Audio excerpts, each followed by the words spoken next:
सुंदरवन जंगल में भूतिया फिल्म के ऑडिशन चल रहे होते हैं। डायरेक्टर बबलू कव्वा अपनी हीरोइन टोनी चिड़िया और अपनी बाकी टीम के साथ जंगल आता है। तभी टोनी चिड़िया डायरेक्टर से कहती है, मैंने तुम्हें बोला था हम हॉरर मूवी की शूटिंग कहीं और कर लेते हैं। यहाँ पर देखो कितना पोल्यूशन है, मेरी स्किन खराब हो जाएगी। तभी बबलू डायरेक्टर टोनी चिड़िया से कहता है, मैम ये जगह काफ़ी अच्छी रहेगी हमारी शूटिंग के लिए, एकदम हॉरर वाला फील आएगा, बस हमें हमारा हीरो मिल जाए जल्दी से।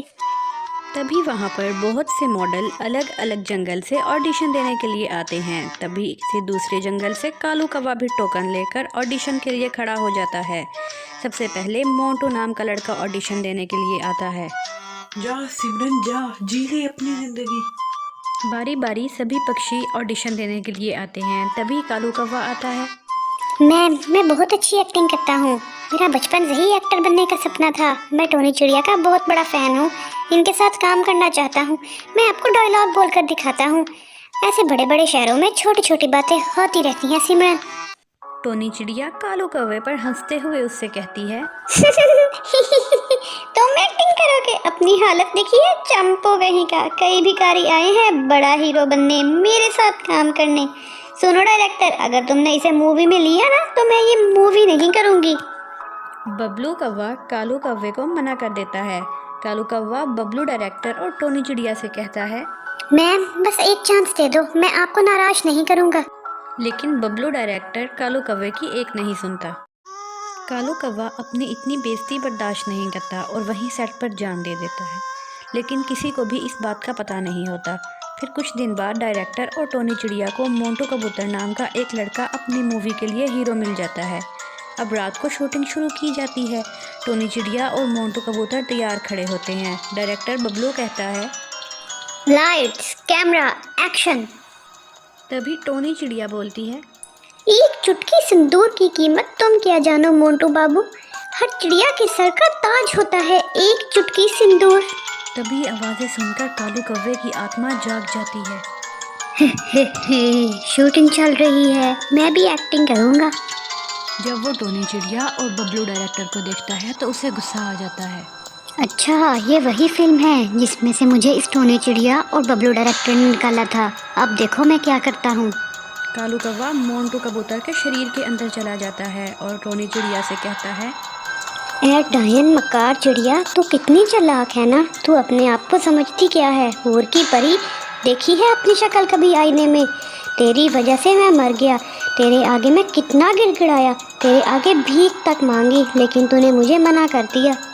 टोनी चिड़िया ये देखकर डर जाती है और चिल्लाने लगती है, बचाओ, कोई तो मुझे बचाओ। मोंटू ये क्या कर रहे हो? बबलू डायरेक्टर बचाओ मुझे। बबलू डायरेक्टर चिल्लाते हुए टोनी चिड़िया से कहता है, मैं क्या करूं? तुमने ही तो कालू कव्वे का मजाक उठाया था, तुमने ही तो उसे मूवी में लेने से मना किया था। तभी टोनी चिड़िया कालू कव्वे से बोलती है, सुनो, तुम्हें मेरे साथ काम करना था ना, मैं तुम्हारी हीरोइन बनने के लिए तैयार हूँ, चलो हम दोनों मिलकर एक्टिंग करते हैं। ये सुनकर कालू कव्वा बहुत खुश होता है और वो डायरेक्टर से बोलता है, चल जल्दी से लाइट कैमरा एक्शन बोल। बबलू डायरेक्टर डर जाता है और जैसा कालू कव्वा बोलता है वैसा ही कहता है, लाइट कैमरा एक्शन। अब कालू कव्वा टोनी चिड़िया को पकड़ लेता है और टोनी चिड़िया से कहता है, ए जाने मन, मैं तुमसे बहुत प्यार करता हूँ, बोलो ना तुम भी मुझसे प्यार करती हो या नहीं? टोनी चिड़िया डरते हुए कालू कव्वे से कहती है, हाँ कालू कव्वे, मैं भी तुमसे बहुत प्यार करती हूँ, मैं तुम्हारे बिना जी नहीं सकती। अब कालू कव्वा टोनी चिड़िया के साथ डांस करने लगता है। धूप से निकल के, छाँव से फिसल के, हम मिले जहाँ पर लम्हा थम गया, आसमां पिघल के, शीशे में ढल के, जम गया तो तेरा चेहरा बन गया, दुनिया भुला के तुमसे मिला हूँ, निकली है दिल से ये दुआ, हो रंग दे तू मोहे गेरुआ, रांझे के दिल से है दुआ, हो रंग दे तू मोहे गेरुआ, रांझे के दिल से है दुआ। फिल्म की शूटिंग ख़त्म हो जाती है। ये फिल्म बड़े पर्दे पर बहुत हिट जाती है। हर शहर हर गांव में ये फिल्म बहुत ज़्यादा देखी जाती है। हर तरफ भूतिया हीरो कालू कौवे की वाह वाह हो जाती है। मुझे माफ़ कर दो, मैंने तुम्हारी शक्ल का मजाक उड़ाया, तुम्हें एक्टिंग नहीं करने दी, जिसकी वजह से तुमने अपनी जान ले ली। अब मैं आगे से कभी भी किसी के साथ ऐसा नहीं करूँगी। अब कालू कौवे की आत्मा को भी शांति मिल जाती है और वो वहाँ से चला जाता है क्योंकि उसका बचपन का एक्टिंग करने का सपना पूरा हो जाता है। आपको हमारी कहानी कैसी लगी कमेंट में ज़रूर बताइएगा और इसे लाइक और चैनल को सब्सक्राइब करना मत भूलिए। थैंक यू, मिलते हैं अगली कहानी में, तब तक गुड बाय। मुझे मर जाने दो, मेरे जीवन का कोई फायदा नहीं है। मैं और मेरी बच्ची इस नदी में कूदकर अपनी जान दे देंगे। मत रोको हमें मत रोको, हमें मर जाने दो। बहन ऐसा मत करो, अभी तो इस मासूम सी बच्ची ने अपनी आंखें भी ठीक से नहीं खोली। तुम इसे मौत के हवाले करना चाहती हो, इतनी स्वार्थी कैसे हो सकती हो तुम। टुनटुनी चिड़िया अपने लिए संजीवना देखकर फूट फूट कर रोने लग जाती है और कालू कौवे को अपनी सारी कहानी बताती है। कालू कौवा एक बहुत ही ईमानदार कौवा था। उसने जब टुनटुनी चिड़िया को आत्महत्या करते देखा तो उसे रोक लिया।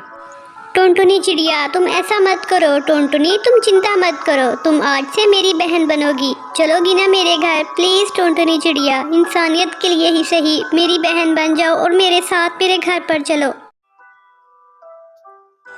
टुनटुनी चिड़िया की शादी बंटी चिड़िया के साथ बड़ी ही धूमधाम से हुई थी।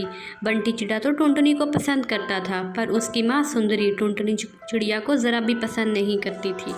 सुनो जी, माँ का व्यवहार मुझे थोड़ा अजीब सा लगता है। मुझे तो लगता है उन्हें लड़कियाँ पसंद ही नहीं हैं। अरे टुनटुनी, ऐसा बिल्कुल नहीं है। तुम अभी नई आई हो ना, इसलिए तुम्हें ऐसा लगता है। अब सास सुंदरी टुनटुनी को बात बात पर ताने दिया करती। अभी टुनटुनी की चिड़िया की शादी को कुछ ही महीने हुए थे कि उसकी सास सुंदरी उससे कहती है, पड़ोसन की बहू की शादी के 2 ही महीने हुए हैं और वो पेट से है। तेरा पता नहीं क्या चल रहा है। शादी को 1 साल होने को चले, अभी तक मैंने पोते का मुंह नहीं देखा। पर माँ जी, मेरी शादी के तो अभी केवल 6 ही महीने हुए हैं।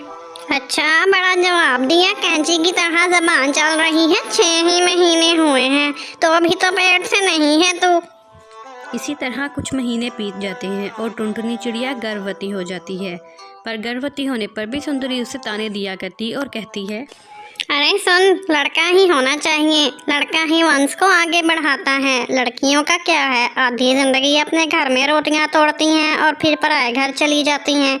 हम लड़कियों को नहीं पाल सकते, लड़का ही होना चाहिए, मैं कह देती हूँ। पर माँ जी, लड़का हो या लड़की, दोनों ही एक समान होते हैं। लड़कियों से ही तो घर में रौनक होती है। और माँ जी, लड़कियाँ तो 2-2 घर संभालती हैं। फिर माँ जी, आपको लड़कियों से इतनी दिक्कत क्यों है? मुझे कुछ नहीं सुनना, मुझे पोता ही चाहिए। अगर लड़के हुई ना तो तेरी खैर नहीं बहू। टुनटुनी चिड़िया ये बात सुनकर बहुत परेशान हो जाती है और फिर शाम में जब बंटी चिड़ा घर लौटता है तब टुनटुनी चिड़िया अपनी सास की सारी बातें बताती है। पर वो तो बहुत हैरान हो जाती है जब बंटी भी अपनी माँ की तरह ही बोलता है और उससे कहता है, तो इसमें गलती क्या है? क्या कहा माँ ने लड़का चाहिए, तो मुझे भी लड़का ही चाहिए, मुझे लड़की नहीं चाहिए। आप भी माँ जी की तरह ही बोल रहे हो। क्या लड़की होना इतनी बड़ी सजा है जो आप दोनों इतनी नफरत करते हो हम लड़कियों से? और फिर ऐसे ही कई माह बीत जाते हैं और टुनटुनी चिड़िया एक बहुत ही प्यारी चिड़िया को जन्म देती है। चिड़िया को देखते ही सुंदरी का पारा चढ़ जाता है और वो गुस्से से टुनटुनी से कहती है, अरे ओ करमजली, तूने इस मनहूस चिड़िया को पैदा किया है, निकल जा मेरे घर से। अब तेरे लिए मेरे इस घर में कोई जगह नहीं है। अपना बोरिया बिस्तरा बांध और निकल मेरे घर से, चल निकल जा। पर माँ जी, मैं ऐसी हालत में अपनी छोटी सी इस बच्ची को लेकर कहाँ जाऊंगी? माँ जी, जो भी है आप ही की तो है ना। खबरदार, जो तूने इसे मेरी पोती कहा तो मैं इसकी दादी नहीं हूँ। सुनिए जी, आप ही माँ जी को कुछ समझाइए ना। मैं ऐसी हालत में इस छोटी सी बच्ची को लेकर कहाँ जाऊंगी? मेरी माँ जो कह रही है बिल्कुल ठीक कह रही है। जाओ तुम यहाँ से। अब तुम्हें कहा भी था कि एक लड़की को जन्म ना देना, तुमने फिर भी इस लड़की को जन्म दिया है। जाओ यहाँ से। बेचारी टुनटुनी चिड़िया अपनी बच्ची को लेकर निकल जाती है और दर बदर की ठोकरें खाकर वो हार जाती है। इसीलिए वो आत्महत्या करने की सोचती है। वो जैसे ही आत्महत्या करने के लिए नदी किनारे पहुंचती है तभी वहां कालू कौवा आ जाता है और वो टुनटुनी को बचा लेता है। कालू कौवा टुनटुनी चिड़िया और उसकी बच्ची को अपने साथ घर ले जाता है, जहाँ पर कालू कौवे की दादी भी थी। कालू कौवे की दादी बबली चिड़िया टुनटुनी की बेटी से बहुत प्यार करती। एक दिन जब बबली चिड़िया आम का अचार बना रही थी तभी अम्मा, मुझे भी आम का अचार बनाना सिखाओगी क्या? अम्मा, मैं भी अचार बनाना चाहती हूँ। हाँ बेटा, क्यों नहीं, मैं तुम्हें अचार बनाना सिखा दूँगी। और आम का ही क्यों, मैं तुम्हें कई प्रकार के अचार बनाना सिखा दूँगी बेटा। इस तरह टुनटुनी चिड़िया कई प्रकार के अचार बनाना सीख जाती है और जब उसके अचार स्वादिष्ट बनने लग जाते हैं तब वो अचार का व्यापार करने का सोचती है। तभी वो अपने भैया कालू कौवे से जाकर कहती है, कालू भैया, कब तक मैं आप पर और आपके परिवार पर बोझ बनकर रहूँगी? भैया, मैंने सोचा है अम्मा ने जो मुझे स्वादिष्ट अचार बनाना सिखाया है, क्यों ना मैं उसे बाज़ार में बेचूं।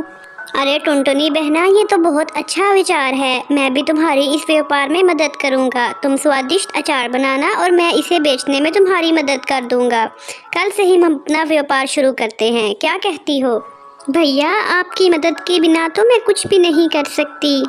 अगले दिन से ही टुनटुनी चिड़िया कालू कौवे के साथ मिलकर बाजार में अचार का ठेला लगाती है और देखते ही देखते उसके सारे अचार चंद मिनटों में ही बिक जाते हैं। आज वो बहुत खुश थी। आज उसने अपना व्यापार शुरू कर दिया था और वो तरक्की भी कर रही थी।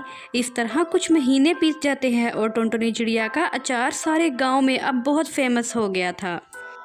और फिर वक्त तेज़ी से बीतने लग जाता है और इसी तरह कुछ साल बीत जाते हैं और अब टुनटुनी चिड़िया की अचार की 4 फैक्ट्रियाँ थीं। अब वो छोटी सी झोंपड़ी में नहीं बल्कि बहुत बड़े बंगले में रहा करती थी। एक दिन जब टुनटुनी चिड़िया अपनी गाड़ी पर बाजार जा रही थी तभी उसकी नज़र बंटी पर पड़ती है, जो टुनटुनी चिड़िया की अचार की फैक्ट्री के बाहर ही बैठा था। अरे बंटी, तुम यहाँ क्या कर रहे हो? अरे टुनटुनी, मैं तुम्हें और अपनी बेटी से मिलने आया हूँ। मैंने सुना है तुम बहुत अमीर हो गई हो। टुनटुनी, मुझे मेरी बच्ची से मिलवाओ ना। खबरदार, इससे आगे एक लफ्ज़ नहीं बोलना। तुम्हारी हिम्मत कैसे हुई मेरी बच्ची का नाम तक लेने की? तुमने तो हमें मरने के लिए छोड़ दिया था ना। अब यहाँ क्या करने आए हो? निकल जाओ यहाँ से, हम तुम्हारा चेहरा भी नहीं देखना चाहते। कैसा पिता हूँ मैं जो अपनी बच्ची को भी नहीं देख सकता। टुनटुनी, हमें माफ़ कर दो। टुनटुनी, अब तो हमारे पास रहने को घर तक नहीं है। मुझे अपनी अचार की ही फैक्ट्री में काम दे दो ना टुनटुनी, तुम्हारी बहुत कृपया होगी।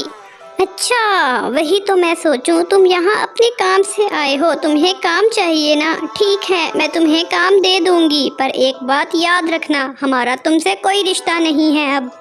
ये कहकर टुनटुनी अपनी गाड़ी में बैठकर वहाँ से चली जाती है और अपने भैया कालू और अपनी बेटी पारो के साथ खुशी खुशी रहने लग जाती है।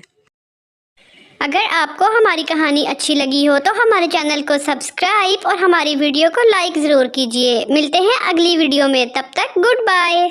Kindly subscribe my channel and press the bell icon for more interesting videos. Thank you.